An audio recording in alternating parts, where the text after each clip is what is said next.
Olá, meus irmãos, a paz do Senhor Jesus. Nós nos alegramos nesta oportunidade pela bênção de podermos estar juntos. Hoje, 2 de agosto de 2023, e estamos aqui para mais uma aula, esta de número 162. E queremos desde já bendizer ao Senhor pela vida de cada um dos nossos irmãos, irmãs, alunos do CETADB e também seguidores das nossas redes sociais, tanto do CETADB quanto aqueles que também seguem o pastor Ciro Zibordi, que sempre tem estado conosco nas nossas lives, para podermos aqui realizar esse trabalho, né? O pastor Ciro que sempre se propõe a estar respondendo as perguntas que os nossos irmãos encaminham para nós aqui, através destas nossas lives, né? Que acontecem às quartas-feiras, sempre às 22 horas, com transmissão ao vivo pelo Instagram, e é disponibilizada no dia útil seguinte,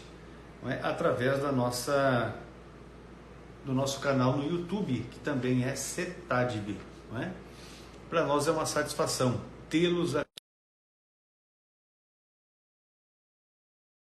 Chego a cada um de vocês, sejam muito bem-vindos, e seja um tempo de aprendizado proveitoso também para a vida de cada um de vocês. Nós já fizemos aqui o convite ao pastor Ciro Zibordi para que nós possamos iniciar a nossa aula de número 162 nesta oportunidade. Dizer que você pode tirar um print da tela e publicar aí no seu story, também enviar, para os seus contatos, convidando-os para participarem desta aula, que certamente tem algo que acrescentará para a vida de cada um dos nossos amados irmãos. Pai, senhor pastor Ciro. Pai, senhor pastor Alex, tudo bem? Na benção, rapaz, na benção. Juntando as moedas. Vamos começar a juntar as moedas. Olha aí, hein? Juntar as moedas para a nossa viagem de 2025. Agora começou, entrou o mês de agosto. Bora lá, velho. Entrou o mês de agosto, agora nós vamos entrar aí com mais força, hein? Com certeza. Depois nós vamos estar falando a respeito dessa viagem, que certamente é algo que os irmãos que estarão conosco aqui na aula poderão com certeza participar, porque é só pegar e fazer o parcelamento, das despesas de viagem e aproveitar o tempo, né? Sim, o importante é ter fé, né? Ter fé. E o dinheiro Deus prepara, né?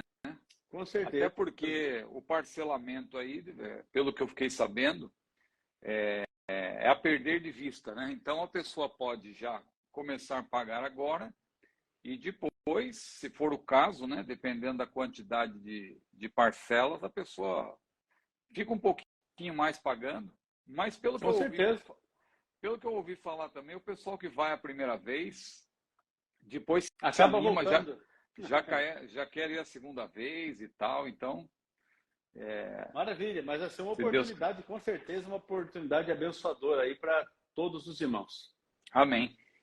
Olha aí, o César Lopes, de Sena Madureira, no Acre. Estivemos junto lá, em nome de Jesus. Foi uma bênção os trabalhos que participamos juntamente ali com a igreja, em Sena Madureira. E, enfim, o valor da viagem para Israel, Vitor, você mande um e-mail para viagem@chamada.com.br. Coloca ali o seu nome completo, e o seu contato de telefone, que o pessoal vai te dar um retorno, obviamente, e te orientar a respeito de como você procede. Então, o valor da viagem para Israel é fácil. E-mail, viagem@chamada.com.br, com o seu nome completo e o comentário ali, no texto, o assunto, você coloca viagem com o Ciro Zibordi para Israel. Eita, glória! Vamos lá. O pessoal já está querendo saber o valor, então realmente estão interessados mesmo, né? Aí. É que a questão é o seguinte, nós vamos, né, por graça de Deus ali, estar fazendo ali o papel de guia, né, se Deus quiser, na parte das palestras e tal, de dar alguma palavra ali, né? Agora, toda essa parte aí da organização com a editora Chamada, eles têm um grande know-how nisso aí, eles já fazem viagens há décadas, muito né? tempo, né? Há muito tempo. E Com eles certeza. vão agora, a partir do mês de agosto, que entrou agora, eles vão começar a divulgar não somente o valor, mas também como que pode ser feito o pagamento, de que maneira, né? E aí nós vamos já começar a encaminhar os irmãos também para o site da editora Chamada, né?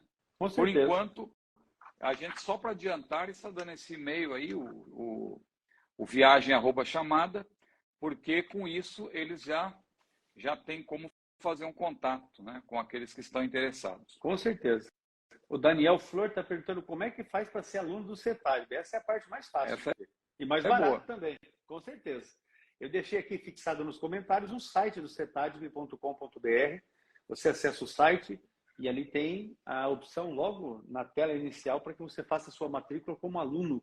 Você pode estar de forma individual ou através de um núcleo, mas fique atento, que assim que acabar a live, eu vou chamar você aqui no direct para passar as informações e o meu contato pessoal para a gente possa estar tratando a respeito disso. Mas com certeza vão terá um retorno. O Alvimar, lá de Colombo, no Paraná, Deus abençoe. Seja bem-vindo para estar conosco, cada um de vocês que já estão aqui. O Matheus Souza, paz do Senhor, Deus abençoe. E aos paraibanos, Matheus Souza está com a gente lá de Campina Grande, na Paraíba. Esse é muita bênção. Deixa o povo chegar. O Nelson também já está por aqui. Olha aí que bênção. O Matheus Souza está dizendo, vamos sortear um aluno do CETAD para ir para Jerusalém com o pastor Ciro. Aleluia! Olha Ô, glória! Olha aí, pastor, isso aí já tô... Você vê? O pessoal se animou mesmo. O povo é esperto, rapaz, é que eles estão na Bíblia. Os alunos nossos aqui são bíblicos. A Bíblia diz: pedir e ser-vos-á dado. Vamos lá. O irmão poderia fazer alguma coisa nesse sentido. Por exemplo, quem conseguisse aí, por exemplo, não sei, uma quantidade de 500 alunos, mais ou menos, né? Olha aí. Aí poderia até ganhar algum brinde uma aí, viagem. né? Olha aí.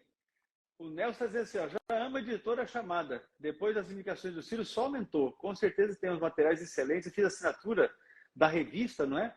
E chegou para mim agora, semana que passou, a revista aqui, da Chamada. É bênção, sempre tem artigos maravilhosos ali, com muita instrução. É uma revista boa, porque ela, além de trazer matéria bíblica, né? Ela também nos deixa informados, assim, com respeito ao que está acontecendo no mundo, os assuntos assim, do momento, né? As profecias se cumprindo aí, né? E todo o mundo sendo, na verdade, preparado para a chegada aí, né? Para a manifestação, na verdade, em pessoa do anticristo, né? Com certeza. Então, é uma boa revista. Amém. Olha, São José do Rio Preto, Alcides Branco, seja bem-vindo. Gerry Adriano é de Catolé do Rocha, na Paraíba. Maravilha, Catolé. Deus abençoe os nossos irmãos paraibanos. Saquarema, no Rio de Janeiro, é o Giovanni que está com a gente aqui. Estúdio Kelly Melo diz que chegou. Amém. Eli Batista, esse é dos nossos, aluno do curso. Paz do Senhor, irmão Eli, esse é carioca. Aí de próximo do pastor Ciro, né? A paz do Senhor a todos os irmãos. O Eli Batista, é aluno do curso. Eli Batista. Ele é aí do Rio de Janeiro, está próximo. Eli Batista, 508. Esse aí. Cacoal, Rondônio, Josimar, Ítalo, e vamos iniciar a nossa aula aqui, né? Vamos lá. Sejam bem-vindos, cada um dos irmãos. Deus abençoe grandemente a cada um de vocês. Muito bem, meu pastor. A Márcia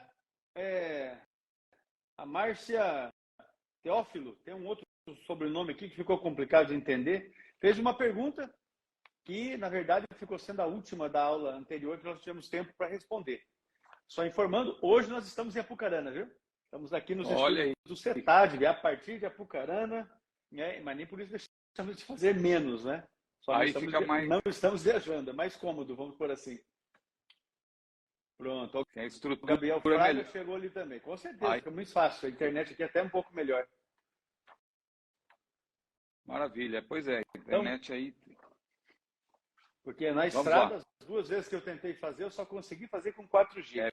Você pega essas internet de hotel, é aquela de 5 mega para compartilhar com todos os hóspedes do hotel. Aí, imagina. É uma luta. Mas vamos lá. A Márcia fez a seguinte pergunta. Sobre a doutrina do pecado, é certo dizer que receberemos o dom da impecabilidade quando formos glorificados? A outra questão na mesma pergunta é se os anjos receberam esse dom depois que permaneceram fiéis ante a rebelião de Satanás. A pergunta da irmã Márcia é bem abrangente. Ela diz aí sobre a doutrina do pecado, mas na verdade aí, essa pergunta dela abrange doutrina do pecado, que é a hamartiologia, né? Mas envolve também doutrina dos anjos, angelologia, e também envolve até a doutrina das últimas coisas, né? Escatologia. Escatologia. Então é uma pergunta bem abrangente, né? Bom, o que nós podemos dizer sobre isso aí? A gente já tem respondido aqui sobre os santos anjos de Deus, né? Que também são chamados, Paulo chama textualmente os anjos de Deus de anjos eleitos. E Paulo não usa por acaso esse termo eleitos, né? Eles são chamados santos anjos e anjos eleitos, os anjos de Deus, por quê? Porque eles foram criados, claro, numa condição superior ao ser humano. Eles foram, assim, por assim dizer, criados perfeitos dentro, claro, da limitação deles, né? Porque perfeito no sentido pleno, somente Deus, né? Perfeito, de fato, né? É Deus. Agora, ele criou seres, assim, digamos, perante Deus, claro, diríamos que eles são imperfeitos. Mas eu digo perfeitos no sentido de que eles foram criados como santos anjos de Deus, mas Deus também os criou com livre-arbítrio. Os anjos foram criados e dotados com livre-arbítrio. Porque os anjos são, a gente tem insistido aqui nessa afirmação, os anjos são seres morais. E se são seres morais, são seres livres para fazer escolhas. Só que os anjos, assim como nós, eles tiveram um período em que eles foram testados, provados. Nós, claro, somos testados, somos provados, e vai chegar um momento em que nós vamos ser glorificados. Hoje, claro, nós já somos salvos, temos a certeza da salvação e temos que perseverar para que um dia sejamos glorificados. Antes de eu falar da glorificação, então deixa eu só reafirmar essa questão dos anjos. Os anjos foram provados e aqueles que guardaram o seu principado, isto é, guardaram o seu primeiro estado, porque eles já foram criados num estado de perfeição, digamos assim, já foram criados santos. Mas como eles foram criados também como seres livres, eles poderiam, nesse período em que eles foram provados, eles poderiam fazer uma escolha de não manter essa santidade. Eles poderiam escolher por manter essa perfeição em santidade que receberam ou não manter. E a Bíblia deixa claro que a terça parte dos anjos, lamentavelmente, acompanhou Satanás, rebelou-se contra Deus, e eles foram confirmados como anjos caídos. Enquanto que os santos anjos de Deus, que se mantiveram nesse estado, eles foram confirmados como anjos eleitos, e por isso agora, nem os anjos caídos podem mudar sua posição, nem os anjos eleitos podem mais mudar a sua posição. Por quê? Os anjos de Deus foram glorificados, eles foram confirmados como tais. E os anjos caídos, eles também foram confirmados, porque não guardaram o seu principado, não guardaram a sua primeira posição, eles foram confirmados como anjos do mal, anjos caídos, anjos de Satanás. Bom, então agora começa a responder a pergunta da nossa irmã. É certo que receberemos o dom da impecabilidade, diz ela, quando formos glorificados. E os anjos receberam esse dom, né, depois de permanecerem fiéis. Exatamente. Então, os anjos santos de Deus, eles são impecáveis, né? Eles não podem mais pecar. Eles já foram confirmados. Eles não podem pecar. Eles são santos anjos de Deus glorificados. Um dia, nós também seremos glorificados. Quando que nós vamos ser glorificados? Nós vamos ser glorificados no dia do arrebatamento da igreja. Mesmo os que morrerem hoje, ainda não serão glorificados, porque o corpo fica na terra, em algum lugar da terra, na sepultura, ou se está desaparecido, Deus sabe onde está, mas se é um salvo, a parte imaterial, espírito e alma, está com o Senhor, no paraíso, mas ainda não está glorificado. Está numa condição, claro, superior à que tinha na terra, porque já está sendo consolado, já está na presença de Deus, está no paraíso. Mas a glorificação só vai acontecer no dia do arrebatamento, porque a Bíblia diz que o Senhor, quando voltar, ele trará consigo os santos. Significa o que isso? Que a parte imaterial dos que partiram vai descer na terra, vai encontrar-se com a parte material, que é o corpo, e vai haver a ressurreição seguida da glorificação. Diz que o que é mortal se revestirá da imortalidade, e o que é corruptível vai se revestir da incorruptibilidade. Então, o que significa glorificação? Glorificação implica ausência do pecado. Porque hoje, o salvo, se ele permanece em Cristo, claro, ele está livre do poder do pecado. A Bíblia diz, o pecado não terá domínio sobre vós. Falhou aí? Deu uma falhazinha, mas compreensível, tudo compreensível. Mas deu para entender o que eu falei, né? Deu, pode seguir, tá. Pode seguir. Então, muito bem. Então, hoje nós estamos livres, se permanecermos em Cristo, do poder do pecado. O pecado não tem poder, não tem domínio sobre nós. Ele não pode nos dominar se nós estivermos em Cristo. Mas o pecado ainda habita em nós. O nosso corpo, nós temos ainda uma natureza caída, uma natureza adâmica. Então, nós não fomos glorificados, nós não somos impecáveis. Agora, quando nós formos glorificados, aí sim, porque o corpo, ele será glorificado, assim como os santos anjos de Deus, hoje eles estão também livres, eles não podem mais cometer nenhum tipo de pecado, os santos anjos de Deus. Os salvos também, quando estiverem glorificados, eles não poderão pecar, eles serão de fato impecáveis, né? Nesse sentido, porque nós seremos glorificados. Maravilha. A Vanessa Pedrosa também segue, aí já a pergunta dela já vai para outro sentido, né? Aí já está falando sobre os dons espirituais. E a pergunta dela é, o que é o dom da palavra de conhecimento?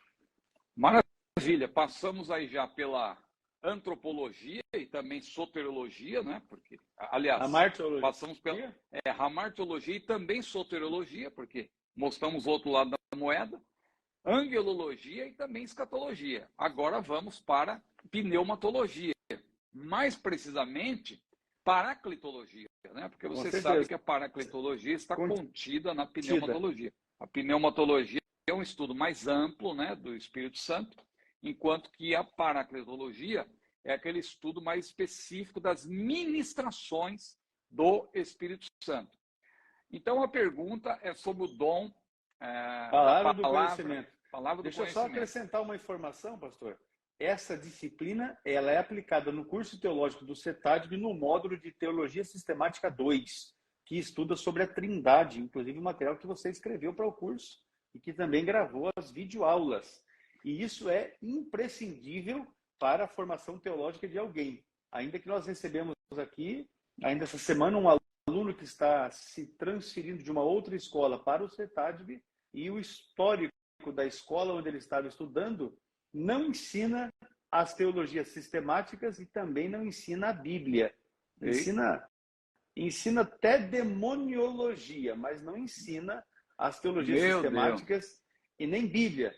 Mas, vamos lá. Teologia Sistemática 2 é o módulo do curso básico do CETADEB que o aluno aprende sobre a Trindade, inclusive sobre o tema desta pergunta que a irmã Vanessa Pedrosa encaminhou aqui para a gente. Mas é triste, né? Que curso teológico é esse, né? Porque rapaz, depois eu mando uma mensagem para você saber. É uma escola que tem até um certo nome no cenário aí, mas vamos lá, né? E a teologia sistemática, junto com a teologia bíblica, né, são as mães. Imprescindíveis. Vamos dizer assim, as mães. Vamos dizer que talvez seja o pai e a mãe do estudo teológico, né? Porque... Tanto que nós temos mais da metade do nosso curso é sobre a Bíblia, Pentateuco, livros históricos, poéticos, os proféticos, né, maiores e menores, os evangelhos e atos e as epístolas, junto com a teologia sistemática, são 70% do nossa grade curricular. Mas tem escola que prefere ensinar umas bobagens aí, mas vamos lá. Meu pastor, vamos responder a questão aqui. Dá dó. O que é o dom da palavra de conhecimento? A gente fica tentado a querer falar algumas coisas aí. Deus me livre. Vamos deixar isso aí para lá, né? Desse jeito. Então, o dom da palavra do conhecimento, né? O irmão sabe que eu não gosto de responder a pergunta direto sem apresentar uma contextualização para a pessoa entender o todo, para depois conseguir entender os pormenores. Os pormenores. Então, veja bem, existe uma classificação teológica, mas que tem total apoio na Bíblia, a meu ver, que apresenta os dons em duas grandes categorias. Os dons do Espírito Santo em duas grandes categorias. Dons ministeriais e dons congregacionais. Os dons ministeriais, para dar uma definição bem rápida, são aqueles que são residentes. Então, por exemplo, o pastor, o evangelista, o mestre. Veja, são dons residentes. A pessoa tem a chamada pastoral, tem a ver com uma chamada. Então, esse dom ele é residente. Deus deu para a pessoa, é dela, é residente. Os dons congregacionais, eles não são residentes, necessariamente, não são residentes, né, de maneira geral. Claro que além desse dom de pastor, que eu falei, dos ministeriais, tem outros ministérios. Até alguns que a gente, às vezes, não costuma dar muita atenção. A gente, quando pensa em ministério, pensa só no pastor e no pregador. Mas tem outros dons ministeriais que também são residentes. Estão ligados à pessoa, ela tem uma chamada para aquilo. Irmãos e irmãs, né? Tem uma chamada específica para desempenhar alguma tarefa para Deus. Isso é um ministério. Os dons congregacionais, eles se distinguem dos ministeriais porque eles não são residentes. São dons que vêm sobre a congregação, por isso que são congregacionais. Paulo menciona, em 1 Coríntios, por exemplo, no capítulo 12, nove tipos de dons. Não vou dizer nem que são 9 dons, mas seriam 9 tipos, porque eles também são multifacetados, né? Pelo menos alguns deles são. Os teólogos gostam de agrupar esses 9 dons, vamos chamar assim, ou esses 9 tipos de dons, em 3 categorias. Os dons de saber, os dons de poder e os dons de falar. Começando pelos dons de falar, quais seriam? Seria o dom de profecia, porque a pessoa fala, é dom de elocução, também pode ser chamado. Dom para falar.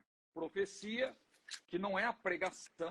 Nós temos irmãos aí de outra tradição que afirmam peremptoriamente que a profecia ali é a pregação. Não vejo base no contexto para fazer essa afirmação.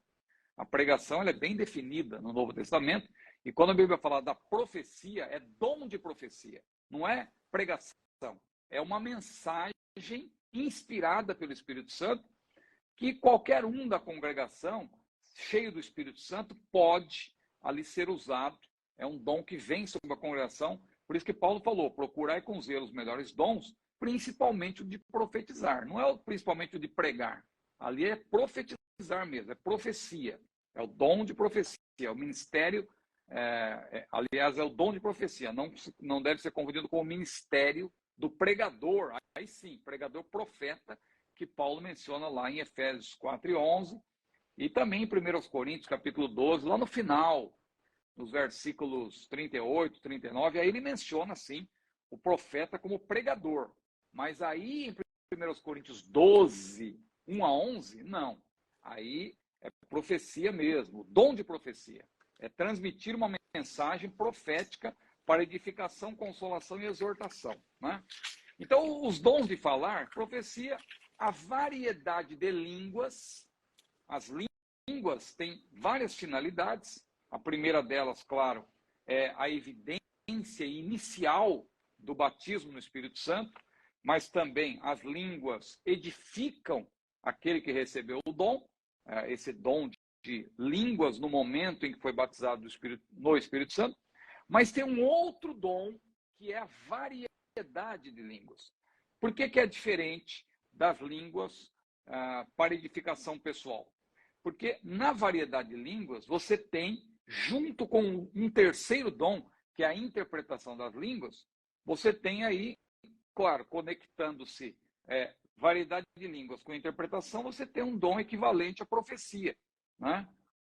Quando Deus Deus quer falar dessa maneira, ele fala também. Então, não vou aqui entrar no detalhamento, porque a pergunta não é sobre isso. Mas os dons de falar são profecia, variedade de línguas e interpretação das línguas.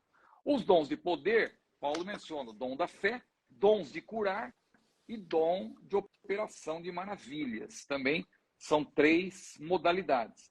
E, finalmente, os dons de saber, que é palavra da sabedoria, palavra do conhecimento, ou palavra de ciência, e dom de discernir os espíritos. Esses 3 dons são dons para você saber, para você entender, para você interpretar, para você conhecer.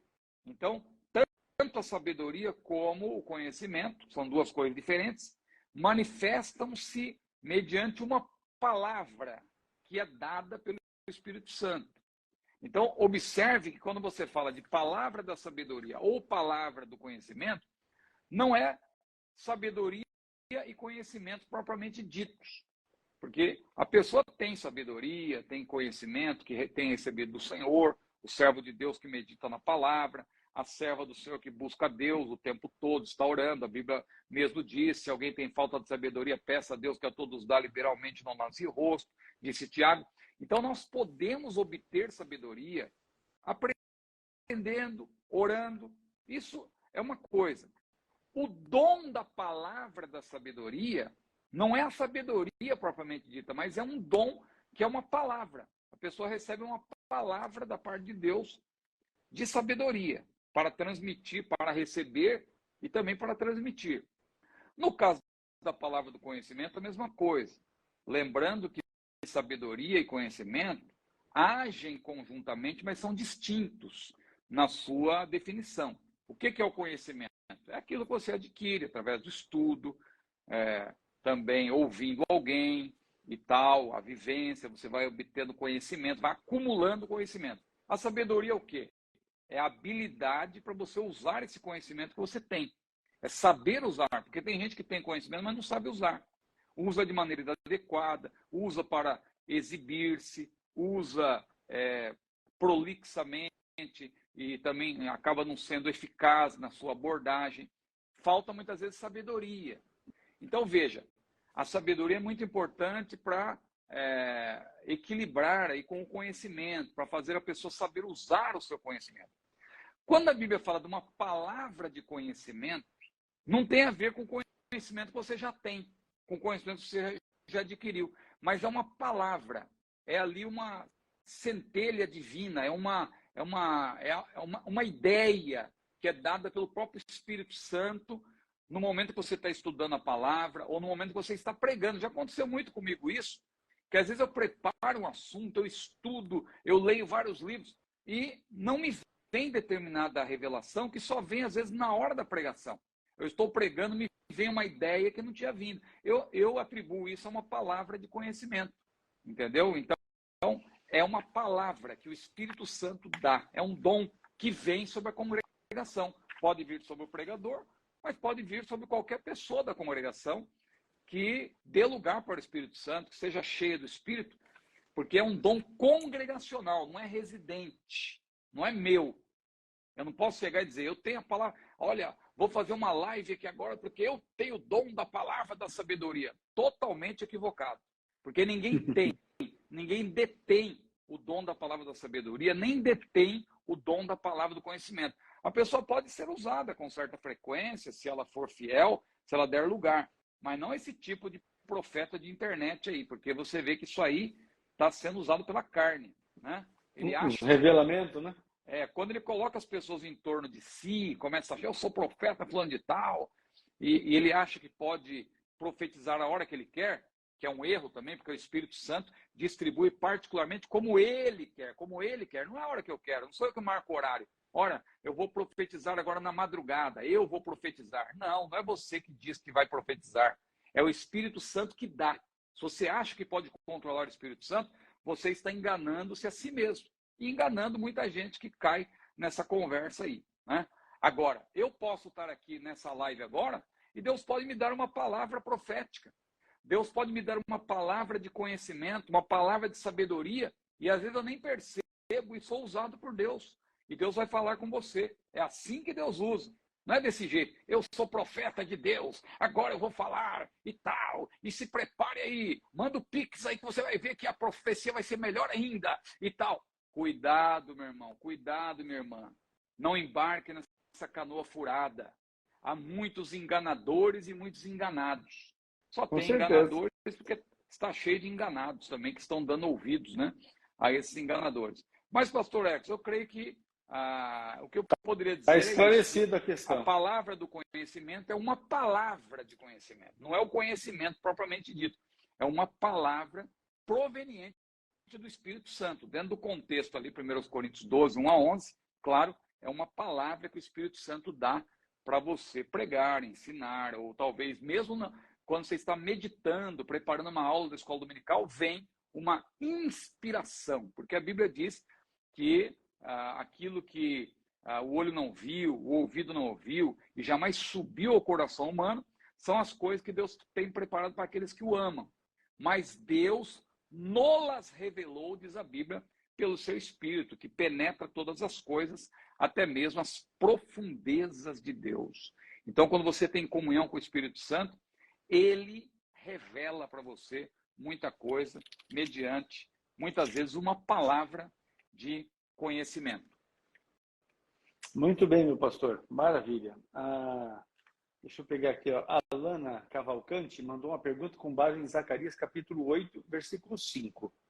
Mas para estabelecer o contexto, eu vou ler a partir do versículo 1, porque não é muito texto, não vai tomar muito tempo. Diz assim, Zacarias 8. Depois veio a minha palavra do Senhor dos Exércitos, dizendo, assim diz o Senhor dos Exércitos, zelei por Sião com grande zelo e com grande indignação zelei por ela. Assim diz o Senhor, voltarei para Sião e habitarei no meio de Jerusalém. E Jerusalém chamar-se-á cidade de verdade, e o monte do Senhor dos Exércitos, monte de santidade.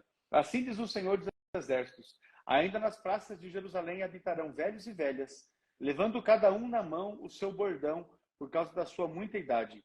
E as ruas da cidade se encherão de meninos e meninas que nelas brincarão. A pergunta da Alana Cavalcante diz respeito ao versículo 5. Repito, e as ruas da cidade se encherão de meninos e meninas que nelas brincarão. A pergunta que ela faz é justamente pedindo uma explicação a respeito deste texto. Meninos e meninas que nelas brincarão, né? Isso aí. Então, não querendo aqui tomar muito tempo, mas só para fazer uma contextualização, apresentar aqui um contexto histórico rapidamente.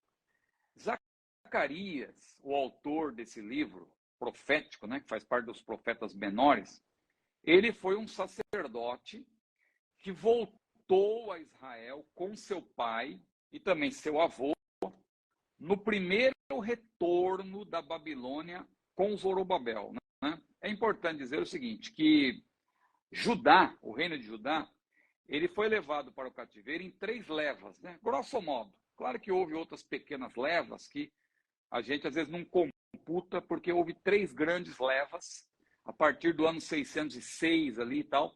Então, foram havendo levas, foram levando primeiro os nobres, primeiro foi ali um grupo no qual estava presente, por exemplo, Daniel e aqueles seus amigos, né? Azarias, Misael e Azarias, os nobres foram levados.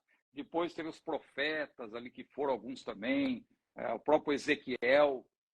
E assim, houve, grosso modo, 3 levas 3 levas para o cativeiro. 3 grupos, né? Isso ao longo de muitos anos, né? A partir do ano 606 até a destruição do templo em 586, você vê que passou aí um tempo considerável. Quando houve o retorno da ordem que Ciro, o meu xará, não é, emitiu, que foi ali digamos, Ciro foi aquele que... Ciro Persa. Ciro Persa, quando eles invadiram lá a Babilônia, conquistaram a Babilônia, os persas, eles tinham um outro sistema, diferentemente dos babilônios. Os babilônios, eles levavam o melhor das terras que eles conquistavam para a Babilônia, para trabalhar lá. O que os persas faziam? Eles, na verdade, eles já adoravam muitos deuses e tal, e eles, para apaziguar os deuses e também para conquistar simpatia das nações que estavam sob o seu domínio, eles permitiam o retorno para a sua terra. Isso tudo, claro, dentro do plano de Deus. Deus preparou tudo isso. E aí o que aconteceu?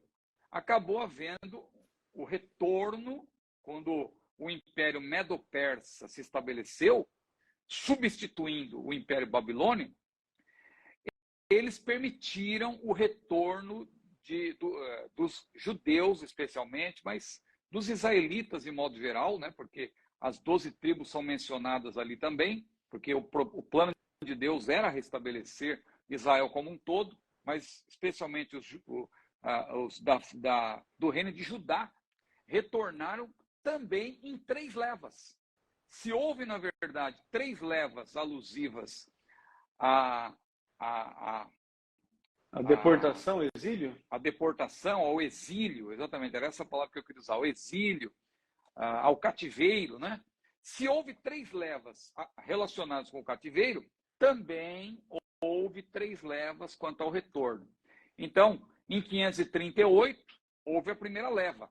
Ciro Persa emitiu lá o decreto que deu liberdade aos judeus, né, para regressar a Jerusalém e construir o templo. Então, liderados por Zorobabel, da linhagem real de Davi, eles voltaram e ali começaram a reconstruir o templo. A fundação foi preparada e tal, nesse período. Mas em 458 houve uma segunda leva, com Esdras. Esdras também, o escriba, ele entra em ação também nessa segunda leva, foi muito importante.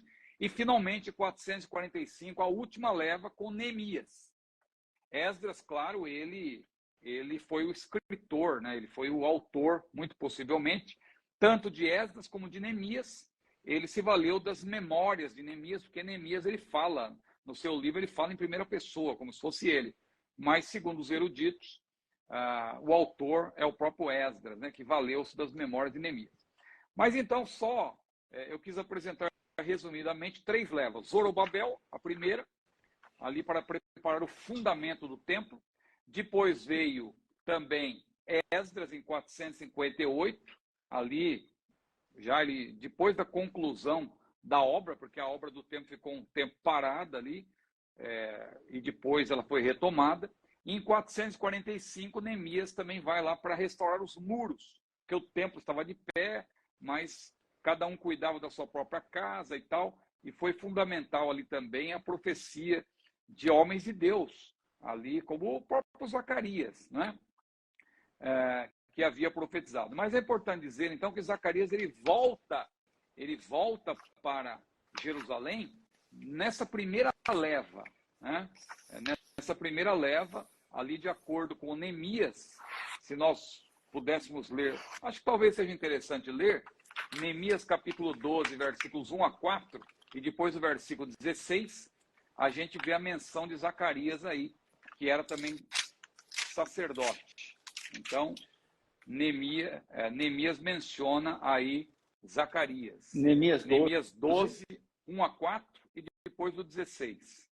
Esses são os sacerdotes e levitas que subiram com Zorobabel, filho de Sealtiel, e com Jesua, Seraías, Jeremias, Esdras, Amarias, Maluque, Atos, Secanias, Reum, Meremote, Ido, Genodói e Abias.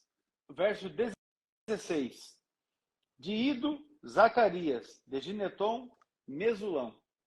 Então, de Ido, Zacarias. Então, aí menciona-se Zacarias e também a sua ascendência, né? Muito bem. Então, o livro de Zacarias, ele trata, então, dessa necessidade de completar a obra do templo, porque o templo ele ficou um tempo parado. Houve ali uma contenda com os samaritanos, que era uma mistura de gente, e eles, então, contrataram advogados para prejudicar a construção do templo, e atrasou a obra, né? Porque o outro imperador lá que assumira acabou não sendo muito favorável aos judeus no primeiro momento, então a obra ficou parada. E aí o povo desanimou. Quando o povo desanimou, Zacarias ele foi usado por Deus nesse sentido, né?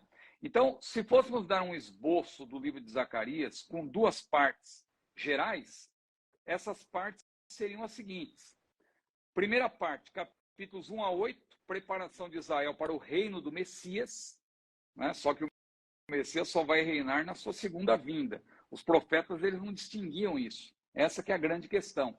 Zacarias ele profetiza sobre a chegada do Messias, e o Messias veio, só que ele veio na sua primeira vinda. Se você ler Zacarias 9, por exemplo, ele mostra ali o rei entrando montado em Jerusalém no jumentinho, e Jesus entrou, só que depois ele já fala do milênio, já fala do que vai acontecer no milênio, porque os profetas não distinguiam a primeira da segunda vinda. Veja o privilégio que nós temos hoje. Hoje nós temos a Bíblia completa e entendemos perfeitamente que Jesus veio a primeira vez e voltará, virá a segunda vez, né? Mas se você lê Zacarias, você vê que ele não distingue a primeira da segunda vinda.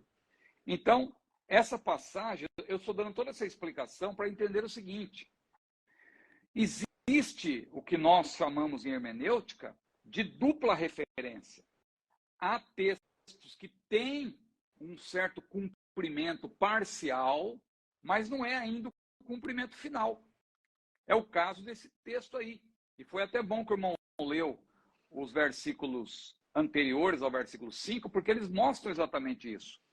Então eu dizia que se fôssemos fazer um esboço resumido, geral, primeiro ponto, preparação de Israel para o reino do Messias, capítulos 1 a 8. E depois, segundo ponto, ou segundo tópico, salvação de Israel pela vinda do Messias. Só que essa salvação de Israel pela vinda do Messias, a salvação nacional de Israel, não foi na primeira vinda. Vai ser quando Jesus, de fato, implantar o milênio na terra. Agora, o irmão leu aí, olha que interessante. Antes de chegar no versículo 5, que fala que as ruas da cidade se encherão de meninos e meninas que nelas brincarão, você vê que o cenário histórico, realmente, dos 8 primeiros capítulos, envolve os problemas de reconstrução do templo, e a promessa de Zacarias 8, poderíamos até dizer que tem aí uma relação com aquele segundo templo que já estava de pé, porque a casa de Deus estava abandonada, o povo de Deus precisava retomar para que houvesse aquela alegria de novo, as crianças felizes e tal. E isso, em certa medida, aconteceu naqueles dias. Só que aquela profecia, agora lembrando de Ageu, também um outro profeta contemporâneo de Zacarias, aquela profecia de Ageu, a glória desta última casa será maior do que a primeira, a gente percebe, lendo a Bíblia como um todo, que ela não se refere ao segundo templo. Ela se refere mais precisamente à última casa, de fato, que vai ser o templo do Messias, o templo por ocasião do milênio. Aí você lendo aí o capítulo 8, você percebe, olha, voltarei para Sião, habitarei no meio de Jerusalém. O Senhor está habitando, de fato, no meio de Jerusalém. Nas praças de Jerusalém habitarão velhos e velhas, levando cada um à mão o seu bordão e tal.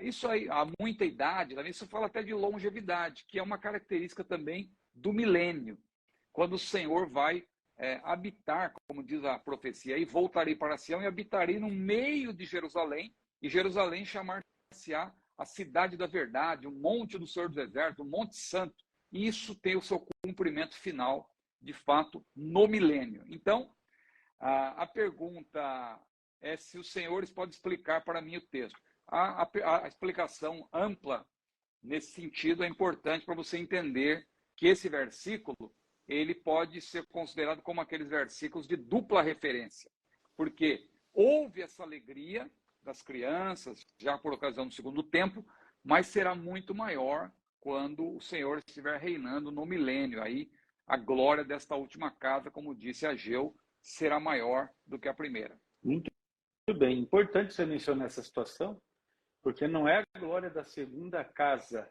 que será maior da última, que a primeira, é da última. E da última faz, de fato, referência ao templo que será edificado ainda, né? Porque teve a segunda casa foi derribada, não existe mais. Como permite fazer um pequeno gracejo aqui. Uma vez uma irmã, ela estava toda feliz, né, que ela ia casar novamente. O primeiro casamento dela teve um problema lá e tal, e ela acabou casando pela segunda vez. E aí ela veio, né, toda feliz e tal, e comentou comigo: pastor Ciro, agora a glória da segunda casa será maior do que a primeira, né? Eu falei: não, da segunda não, da última, né? Espero que a irmã, eu até brinquei, espero que a irmã não case novamente, que seja a última, né? Aí eu mostrei para ela o texto bíblico, ela riu, né? Porque a Bíblia realmente diz a glória desta última casa. A última casa. Não é a segunda, é a última, porque é uma referência, claro, a gente entende que é uma referência ao templo do milênio, né? Sim, o profeta estava se referindo justamente ao futuro, não aquele ali. Mas vamos lá. Claro que também, veja, a Bíblia é difícil de entender. Quando a gente fala dessa questão da dupla referência, é que você vai encontrar ali no contexto, eles estavam falando do segundo templo. Só que os profetas, eles não tinham esse discernimento, claro, das duas vindas do Senhor. Eles achavam que quando Jesus viesse, quando o Messias viesse, ele já viria para resolver tudo. Já ia restaurar o reino a Israel. Até os discípulos estavam esperando isso. Porque quando Jesus começou a falar ali, quando Jesus morreu, eles já não esperavam isso, que Jesus ia morrer, o Messias vai morrer, como assim? Aí quando o Messias ressuscitou, eles já estavam esperando que Jesus ressuscitaria para resolver o problema da questão ali da servidão de Israel para com os romanos.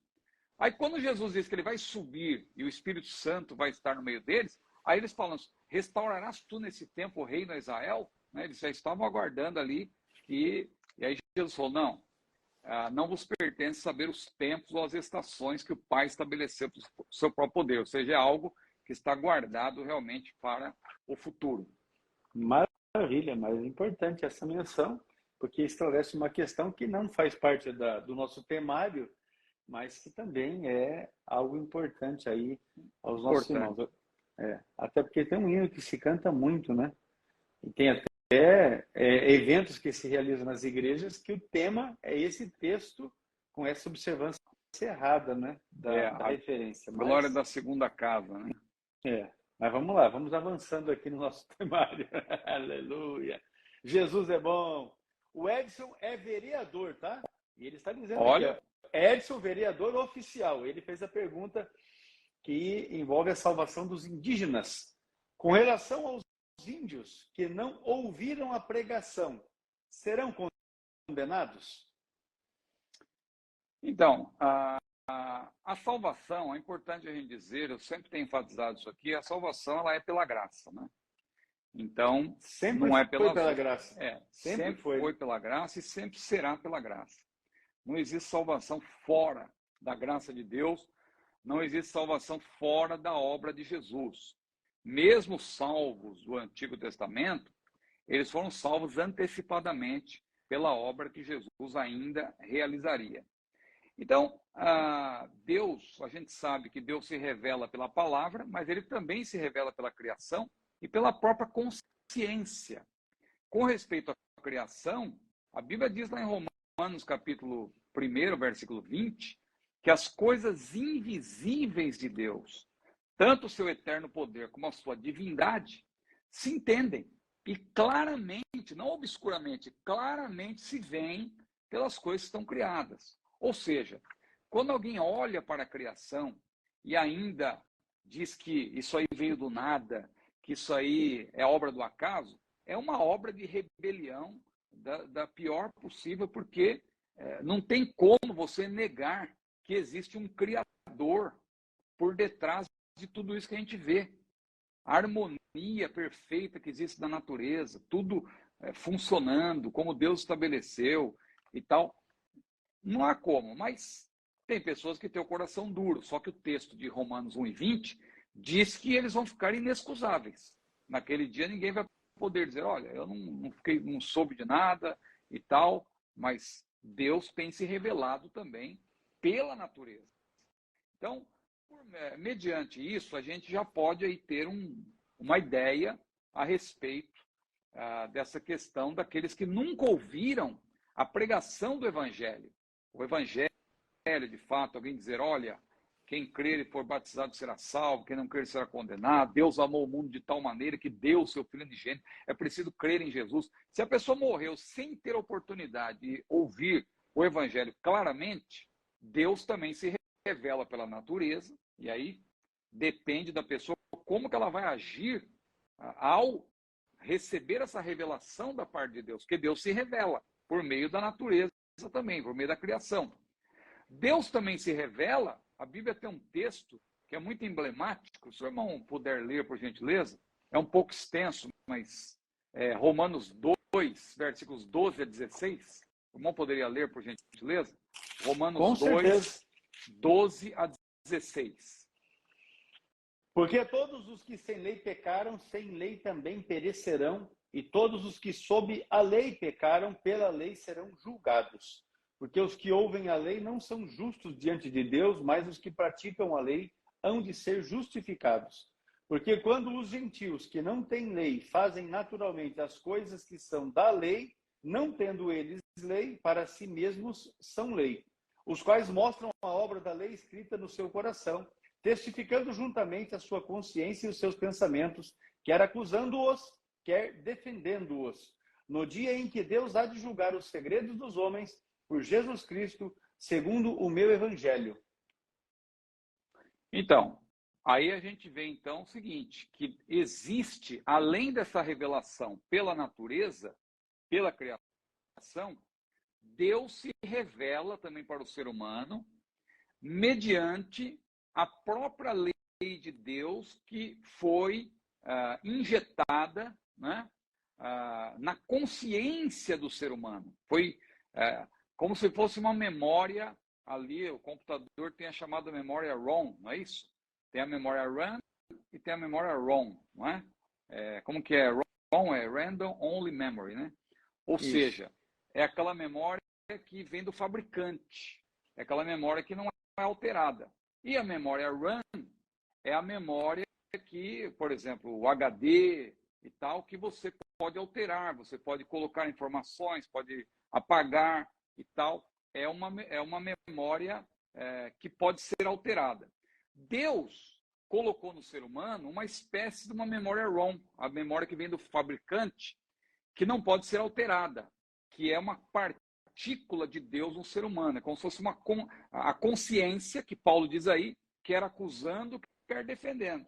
Então a pessoa, mesmo a pessoa que não conhece a palavra de Deus, nunca ouviu a pregação do Evangelho, por meio dessa consciência, que é uma partícula de Deus no ser humano, ela reflete.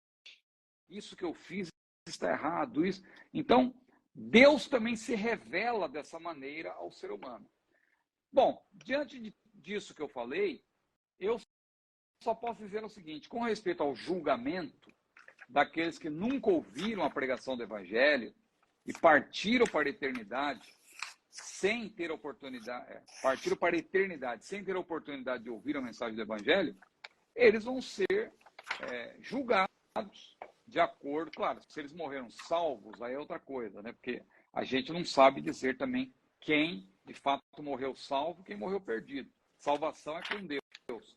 Claro que eu olho para o pastor Ercos olha para mim, nós temos certeza da salvação e nós temos certeza que vamos nos encontrar no céu, porque temos comunhão. Com certeza. Né? Agora, há pessoas que às vezes a gente vê e parece que a pessoa é muito crente e tal, eu acredito que vai haver surpresa lá no céu.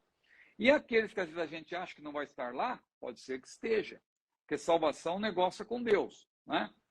Então, a gente não pode opinar e de maneira peremptória sobre salvação e perdição de alguém. Olha, fulano, eu tenho certeza que ele foi para o inferno, por exemplo, como alguém faz. Claro que tem pessoas que tudo indica, né? Até na Bíblia, quando a gente olha, claro, tem casos como o de Judas, que está escrito textualmente, que ele se perdeu, porque ele se desviou indo para o seu próprio lugar, foi para o lugar que ele mesmo escolheu e tal. Existem outros casos que a gente tem uma ideia, né? Mas a gente não pode afirmar de maneira peremptória se alguém foi salvo ou não. No caso dos índios aí, se houve índios que foram salvos, a meu ver, eles não vão comparecer perante o julgamento, o juízo final. Por quê? Porque o juízo final não é para averiguação de alguém que foi salvo, se existe a dúvida ou não, se a pessoa foi salva ou perdida, não. Quem é salvo já parte para a eternidade com esta certeza, porque o próprio Senhor Jesus disse, né? Claro que a ele atrela a pregação da palavra. Aquele que ouve as minhas palavras e crê naquele que me enviou tem a vida eterna e não entrará em juízo, mas já passou da morte para a vida. Ou seja, não entrará em juízo. Então, eu quero afirmar com isso o seguinte, que no dia do juízo final, quem vai comparecer lá na qualidade de réus, né? Réus, são aqueles que morreram sem a salvação. Por quê? Porque os livros vão se abrir, não é só o livro da vida. Claro que o livro da vida é aquele que a Bíblia diz, aqueles cujos nomes não estiverem lá serão condenados, mas outros livros se abrirão. O que quer dizer isso? Quer dizer que Deus tem vários livros lá, literalmente? Não. O que a Bíblia quer dizer é que Deus tem o conhecimento de tudo, Deus sabe de todas as coisas. Então, nada está oculto diante do Senhor. Então, naquele grande dia, nós vamos ficar sabendo aí quanto a esses casos excepcionais também, índios, e também tem outros casos em que as pessoas aí morrem sem ouvir a mensagem do Evangelho, não é?